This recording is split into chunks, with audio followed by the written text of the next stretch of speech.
been around sim racing for a few years now, and I really want to share the best ways to get into sim racing if you're a newcomer. It can be very daunting to try and jump into any simulator.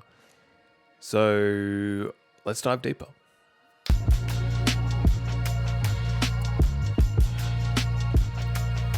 Welcome back, Legends. What's going on? My name's Kurt Rosie. This is Supreme TV, and today we're going to look at getting into sim racing. If you're new to sim racing, this video is for you. We're going to go through a bunch of different things, starting from the very top. We're going to go through things like, how invested are you going to be in sim racing? How much does it cost? What game should you be using? I didn't say game, I meant simulator. Please don't hurt me in the comments. And of course, whether or not you'd be on a controller or spend a little bit more money on a wheel. Now, the first question you need to ask yourself is, how invested are you in sim racing? Or how invested are you going to be in sim racing? It's going to be a tough question, and it really does matter. It does depend on the amount of money you want to invest into this hobby and the time that you want to invest into this hobby, because without money and time, you won't go far in sim racing. Now, this will also determine what platform you're going to be on, whether you're going to be on console, whether you're going to be on PC. This will depict whether you want to be on a controller or on a wheel. Console provides a quicker and cheaper and easier way into sim racing over PC options, but serious sim racers need to start thinking straight away off the bat about a PC, whether or not they already have one, and if it's up to the task of sim racing, and completely skipping the console route. Console or PC? This one's always going to be a tough one, I think. Let's dive into the console route first. Consoles like PlayStation and Xbox offer a much quicker and cheaper way to get sim racing. They have a variety of racing games on all platforms, and they usually work with some wheels. Console sim racing is usually plug and play, making it very user friendly. There's a lot less settings to tinker with. Games like Gran Turismo, Forza Motorsport are popular, but they're definitely more arcade style racing than true simulation. Console sim racing is more about fun and involvement rather than delivering raw, authentic simulation experience. If you already own a console though, it can be a very easy way to get into sim racing rather than building a PC. However, if you're serious about sim racing, you definitely want to skip the consoles and go straight to PC gaming. Whether that means building your own PC or buying a pre-built PC, which these days are fantastic, but it opens up more possibilities. It does come with some complexities. There's a lot of technical jargon and setup procedures and all that stuff when you're building your own PC, so there can be a very steep learning curve.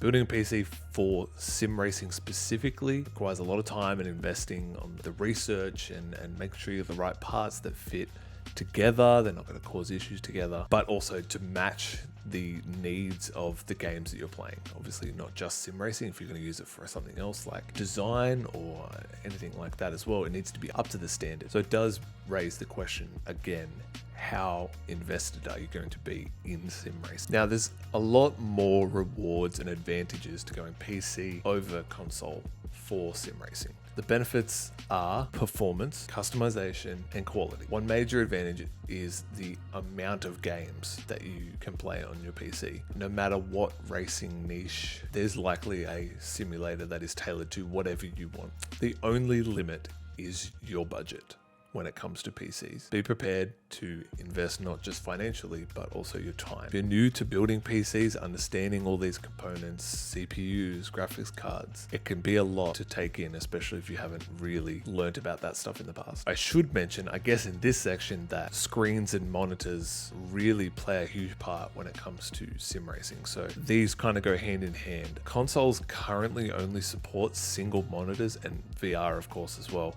PCs can accommodate a single monitor, triple monitors, VR, ultra wide. There's obviously a lot of debate between VR and triples and single screens and all that. There's no real best option. My suggestion is definitely triple screens, but that is a big investment. You need the space, you need the money, you need the PC that can run 3 screens at the same time, as well as getting good frames a second in your racing game. How are you going to drive on the sim? Are you going to use a controller or are you going to invest in a wheel? It's worth mentioning that many sim racers began using a controller or even a keyboard. Believe it or not, there are still players out there that strive when using a controller, and your experience with sim racing on a controller can be just as good as being on a wheel. Some racing platforms even offer controller-only championships and esports events. Many games today are initially designed to be played on a controller, such as Gran Turismo Sport, the F1 franchise, and Forza. But most of these have wheel compatibility as well. Is there a performance advantage in using a wheel versus a controller? Not necessarily. Many of the top lap times found on console games have been using a gamepad. In terms of realism though, feedback, I think we all know which is better. Steering wheel technology has come a long way, specifically in the virtual world. And with companies like Fanatec and Moser, they're becoming increasingly more affordable and even going as far as to design and build wheels for actual race cars. The available options today for sim racing is huge and can cause a lot of confusion when picking what's right for you. I am planning a more detailed video on what wheels and pedals and shifters you should have a look at, but that'll be in a later video. There's a lot of moving parts that go into completing a sim wheel setup, so don't be surprised when things like pedals, mounting brackets, and gear shifters aren't included when you buy just the steering wheel. Generally, the more you spend, the higher quality and the better experience you're going to have with that wheel. Whilst I will go into much more detail in a future video about which wheels I would suggest, here's a few to sort of get you off the ground and give you an idea of the different budget levels that exist in the sim racing wheel industry. If you're looking at budget options, things like Logitech, the G29 series, so I think it's now the G923, I think is the latest one, the lower end of all the wheels with force feedback. Now that's one thing you definitely want. Just a quick side note, you definitely want a wheel with force feedback if you're going to get one. A wheel without force feedback is not going to help you at all. And then you take the step up to like a belt-driven wheel. There's not a lot of these anymore, given that the direct drives are now coming down in price. There's a lot less belt-driven wheels in the market. And then that brings you to the next level, which is direct drive. This is the pinnacle of wheels. With these wheels, you're talking about direct feedback and direct drive from the servo motor. These are the ones that can offer the most amount of force. My wheel's at 20 Newton meters and I've never really needed any more than that. You can get lower end wheelbases like CSL DD, which I think is 5 Newton meters, and with the optional boost pack it can go up to 8 Newton meters. And I know that Moser are now bringing out another, I think they've got now a 12 Newton meter now. So there's kind of levels for everyone, but just remember that the wheel is probably not as important as the pedals are. When it comes to pedals, the only thing I can suggest is getting a load cell pedal as soon as possible. If you're invested in this, don't even bother with a potentiometer like the G29 or anything similar to that. A load cell works similar to the way that a car pedal works, based on pressure, which is better than a potentiometer, which is a sensor as to how far you're pushing down the pedal. This way you can build up muscle memory and it's easier to brake and finesse the brakes as well as trail braking. So my only suggestion is make sure you get load cell pedals. Wheel versus controller thing. The other thing you need to think about if you do get a wheel is that you will need somewhere to mount that wheel. For most people, a desk will work fine. As you start getting up into the higher level wheels and wheelbases, you're going to want something a little bit more permanent that you can mount it to. Something a little bit more sturdier, something a little bit maybe more dedicated to just the sim racing. This is where it starts to get a little bit more niche, and where you need a screen that can work with the rig and a wheel that can work with the rig, and it's not too far away from the PC or console. So there's a lot of different options here. You've got something that you can fold up. Next Level Racing have something where you can just fold it up and push it away. I used to have a Next Level Racing GT Ultimate, which was basically a wheel stand and a separate seat, and they both folded up and I could move them out of the way. It was great, fantastic. Problem with that is that, you know, obviously being like that, it's a little bit harder to customize what you want to do. So if you're really looking for something that is a little bit longer lasting, you're definitely going to want to look at something that's aluminium extrusion, however you say the A word. It's what I have now, and the customization is fantastic. I can set it up exactly how I need it. The pedals are perfect, the wheel placement's perfect, the seat's perfect so I don't get sore after I've raced in bar 24 hours for 6 hours with not a hint of being sore at all. Investing in a proper extrusion rig will be very beneficial for you. What game or simulator are you going to focus on? There is a ever increasing list of games and simulations out there. So which one should you pick? I think it depends on a lot of different things. Cost, realism, platform, experience in the online racing. And they all play a huge part in what game you should go for. If you're looking for a pure open wheel Formula experience, then the F1 games are a great place to start. Whilst not a perfect iteration of driving a Formula 1 car, it can still scratch the itch of being a driver in the F1 paddock. Are you into GT style cars or tin tops?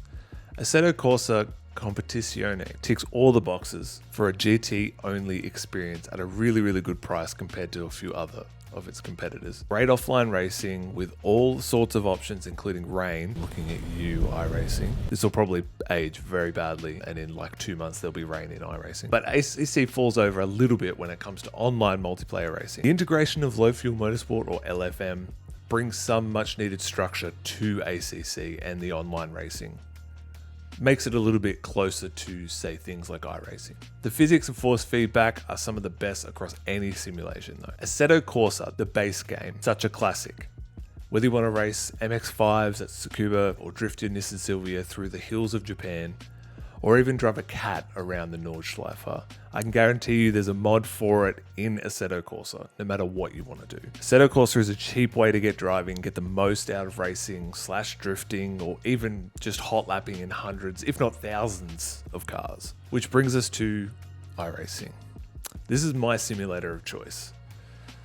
I've been on iRacing for close to 5 years at this point, and I can safely say no other game has given me the feeling that iRacing has when it comes to online competitive racing. A carefully crafted license system as well as skill rating aids in clean-ish racing and always matches you up with drivers of your skill level. iRacing has more than 100 cars that race at over 100 tracks, most of which have an official series that runs at all hours of the day or night with people across the world. Want to race NASCAR trucks at Daytona? What about GT cars at Spa? Maybe you want to drive the Mercedes W13 Formula 1 car and follow the official Grand Prix season. You can do it all. You can race with real drivers. There is a reason why people like Max Verstappen, Shane Van Gisbergen and Daniel Morad all race on iRacing. It's the pinnacle of online motorsport simulation, and at any point you can jump into a race with real motorsport drivers and bump doors with them. iRacing does have some downsides, of course, like any simulation game. It's expensive. The base content includes 19 free cars and 25 free tracks, and that will give you hours and hours of rookie license content. But as you get further up the license ranks, you will need to purchase cars, you will need to purchase tracks. This can add up very quickly at $14.95 Australian dollar dues for a track and $11.95 Australian dollars for a car. Our only suggestion here is to use a site like iRacingBuyersGuide.net, pick one car and just buy the tracks for that series. Tracks are valuable throughout your iRacing career, and don't forget, buying lots of 3 because you get a small discount as well. Obviously I can't sit here and mention every single racing game, but these are the ones that I've raced in and put enough hours in to either recommend them or not recommend them, I guess. Here are a few others that I can recommend checking out. R-Factor 2, Gran Turismo, Automobilista 2, and BeamNG. Let me know in the comments if there's any others that I've missed, but they're the main ones. This is a few days later. I definitely forgot to film an outro for this video, so different shirt. I hope that's really helped you guys. It is only the surface of what I could go into, but I didn't want to just blab on for hours. No one would watch that. So if you have any questions, hit me down below. If you think I've said something wrong, also just put it down below. If this has helped you, make sure you give it a thumbs up. There's a good chance that I'm probably streaming over on Twitch Mondays, Wednesdays, and Thursdays. So come and check me out. We do a lot of iRacing. Sometimes we mix some other stuff in. So thanks guys, take it easy. And if it's easy, take it.